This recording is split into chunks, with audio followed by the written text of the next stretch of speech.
বিসমিল্লাহির রহমানির রহিম। এখন আমি আলোচনা করব SSC English first paper information transfer, অর্থাৎ আমরা যেটাকে বলি ইনফরমেশন টেবিল। আর এই ইনফরমেশন টেবিল শুধু এসএসসির জন্য না, যে কোনো শ্রেণীর জন্য আনসার করার সিস্টেম একই।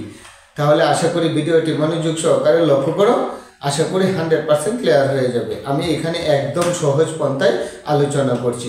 ওকে, শুরু করা যাক। ইনফরমেশন টেবিল, আর এটাতে থাকবে 5 নাম্বার।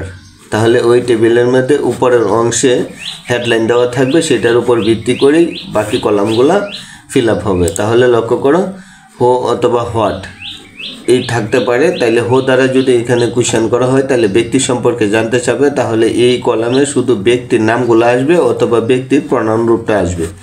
আর হোয়াট দ্বারা হইলে বস্তু সম্পর্কে জানতে চাবে। তাহলে এটা আমরা প্র্যাকটিক্যালি আমরা এখানে আলোচনা করব। যাই হোক, পরবর্তী হচ্ছে যে ইভেন্ট অথবা অ্যাক্টিভিটি। ইভেন্ট মানে কি ঘটনা, আর অ্যাক্টিভিটি মানে কি কার্যক্রম। অর্থাৎ এখানে যে বিষয়টার উপরে লেখা থাকবে সেখানে ঘটনাটা কি হয়েছে অথবা ওই সময়ে কি কার্যক্রমটা হয়েছে সেটা এই কলমে লেখা থাকবে। তারপরে হোয়ার অথবা প্লেস থাকবে। হোয়ার মানে কি কোথায়, অর্থাৎ হোয়ার দ্বারা কোনো কোয়েশ্চেন করা হলে স্থান সম্পর্কে জানতে চাবে, তাহলে এখানে কোনো স্থানের নাম উল্লেখ থাকবে। আর প্লেস মানে কি স্থান। তারপরে হুয়েন অথবা ইয়ার থাকতে পারে। তাইলে হুয়েন মানে কি কখন, অর্থাৎ সময় সম্পর্কে জানতে চাবে, এখানে সময়টা উল্লেখ থাকবে। ইয়ার মানে কি বছর, অর্থাৎ এখানে সাল উল্লেখ থাকবে। আর আর্টিফিশিয়াল ইনফর্ম করতে চাই হো, what, event, activity, where, place, এটা যে কোনো বক্সেই আগে পিছে থাকতে পারে, সেটা কোনো সমস্যা না, তোমরা পড়ে বুঝে নেবা। এখন আমি সরাসরি প্র্যাকটিক্যালি আলোচনা করতেছি, যে একটা প্যাসেজ দিয়ে আমি বুঝিয়ে দেব। তো প্যাসেজটা আমি পড়ছি না এবং পরবর্তী স্টেপে দেখিয়ে দেব। আমি সরাসরি এটা একদম সহজ পন্থায় আমি আলোচনা করতেছি, মনোযোগ সহকারে লক্ষ্য করো। তাহলে জীবনানন্দ দাশ, ব্যক্তির নাম হচ্ছে জীবনানন্দ দাশ। অ্যাক্টিভিটিস এর জায়গায় ব্লাং, অর্থাৎ কার্যক্রমটা জীবনানন্দ দাশের কি ছিল। আর হোয়ার বা প্লেস হচ্ছে কি বরিশাল, স্থান হচ্ছে কি বরিশাল। আর 1899। এখন আমরা সহজে বাইর করব যে অর্থাৎ 1899 সালে বরিশালে জীবনানন্দ দাশের ঘটনাটা কী ছিল এই সালের মধ্যে। অর্থাৎ ইভেন্ট মানে কি ঘটনা অথবা কার্যক্রম। অর্থাৎ জীবনানন্দ দাশের বরিশালে 1899 সালের কার্যক্রমটা কী হয়েছিল। তাহলে চলো আমরা প্যাসেজে দেখা যাক। তাহলে 1899 সাল, অর্থাৎ আমরা যখন এই প্যাসেজ থেকে লাইন বাহির করব যে কোন লাইনটার মধ্যে আছে, তাহলে আমরা সাল যদি কোয়েশ্চেনের মধ্যে থাকে তাহলে অবশ্যই আমরা সালটা আগে সিলেক্ট করব, তাহলে সহজেই কোয়েশ্চেন থেকে বাইর করা যাবে। তাহলে 1899 সালে জীবনানন্দ দাশ কোথায়, বরিশাল। অর্থাৎ এই ওয়ার্ডগুলা কোয়েশ্চেনের মধ্যে ছিল। অর্থাৎ 1892 সালে জীবনানন্দ দাশ বরিশালের ঘটনাটা কি ঘটেছিল, অর্থাৎ ওয়াজ বর্ন, অর্থাৎ জন্মগ্রহণ করেছিল। এই ওয়াজ বর্ন হচ্ছে কি অ্যান্সার। তাহলে এখানে অ্যান্সার হবে ওয়াজ বর্ন। তাহলে পরবর্তী স্টেপ হচ্ছে যেমন হি আর জয়েন্ট, যোগদান করেছিল কোথায়, ব্রাজমোহন কলেজ। কত সালে, অর্থাৎ সালের জায়গায় ব্লাং আছে, অর্থাৎ হি জয়েন্ট সে যোগদান করেছিল ব্রাজমোহন কলেজ এত সাল। তাহলে আমরা এই সালটাকে বাহির করে প্যাসেজে কোথায় আছে, তাহলে এখানে আমরা দেখতে পাচ্ছি ব্রাজমোহন কলেজ। আর অ্যাপয়েন্টমেন্ট মানে কি যোগদান, কে করেছিল, সে যোগদান করেছিল। এখন কোয়েশ্চেনের মধ্যে দেওয়া আছে যে জয়েন্ট হলো ভার্বের ওয়ার্ড, অর্থাৎ যোগদান করেছিল। আর এইখানে দিচ্ছে যে গট মানে কি পেয়েছিল, কি পেয়েছিল, অ্যান অ্যাপয়েন্টমেন্ট, অর্থাৎ যোগদান পেয়েছিল। কথায় কি, এই জন্যই এটা অনেক সময় মনে রাখতে হবে যে হুবহু ওয়ার্ড নাও থাকতে পারে, সিমিলার ওয়ার্ড দেওয়া থাকতে পারে, এই সিমিলার ওয়ার্ড দিয়ে প্রকাশ করতে পারে। অর্থাৎ he got an appointment in Brajmohan college কত সালে, এই যে বরিশাল, ইন 1935, অর্থাৎ 1935 সালে। তাহলে যে ব্লাঙ্গের জায়গায় ফাঁকা ছিল, যে জায়গায় ফাঁকা ছিল সেখানে হচ্ছে কি এই সালের ঘর ফাঁকা ছিল, অর্থাৎ 1935। তাহলে অ্যান্সার হবে 1935। তাহলে এইখানে অ্যান্সার হচ্ছে 1935। তাহলে আমরা পরবর্তী স্টেপে যাই। পরবর্তী স্টেপ হচ্ছে জীবনানন্দ দাশ লেফট, জীবনানন্দ দাশ ত্যাগ করেছিল, স্থানের জায়গায় ফাঁকা আছে।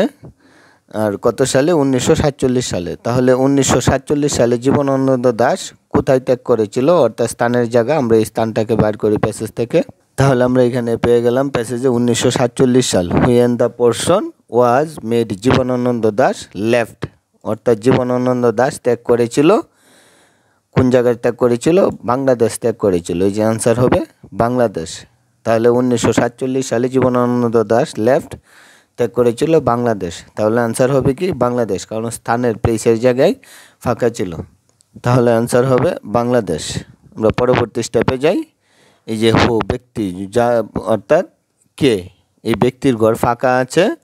আর ওয়াজ অ্যাওয়ার্ডেড অর্থাৎ পুরস্কৃত করা হয়েছিল কত সালে? 1953 সালে। অর্থাৎ 1953 সালে পুরস্কৃত করা হয়েছিল। কোথায় পুরস্কৃত করা হয়েছিল?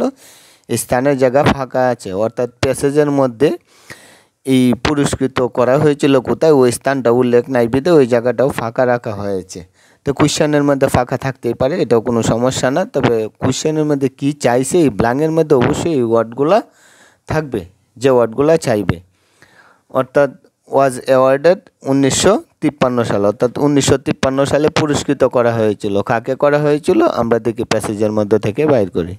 তাহলে এখানে 1953 সাল, ওয়াজ অ্যাওয়ার্ডেড অর্থাৎ 1953 সালে পুরস্কৃত করা হয়েছিল। কাকে করা হয়েছিল? তাকে। হি, এটা বয়স দ্বারা সেন্টেন্সটা করা হয়েছে, অর্থাৎ তাকে 1953 সালে পুরস্কৃত করা হয়েছিল। কে? রবীন্দ্রনাথ। অর্থাৎ আমরা পেয়ে গেছি হি, অর্থাৎ অ্যান্সার হবে কি? হি। তাহলে এখানে অ্যান্সার হবে হি। এখন আমরা লাস্ট স্টেপে যাই। হি ডাইড, অর্থাৎ সে মৃত্যুবরণ করেছিল। কোথায়? কলকাতা। কত সালে? অর্থাৎ আমরা এই সালটাকে বাহির করি প্যাসেজ থেকে।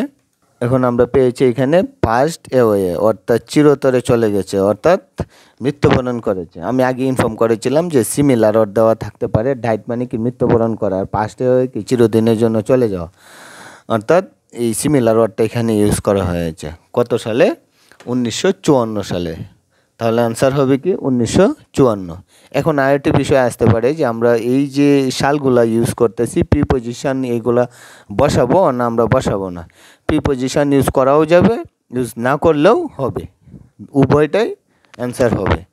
আর এখানে আছে যেমন 1 অক্টোবর 22, 1954 সাল, এই পুরাটাও দেওয়া যাবে, যেহেতু কত সালে মৃত্যুবরণ করছে তারিখ সহ। তবে সংক্ষেপে ইউজ করা হয় 1954 সাল। আর 1 অক্টোবর 22, 1954 সাল দিলেও এটা অ্যান্সার হবে। তাহলে এখানে অ্যান্সার হবে 1954 সাল।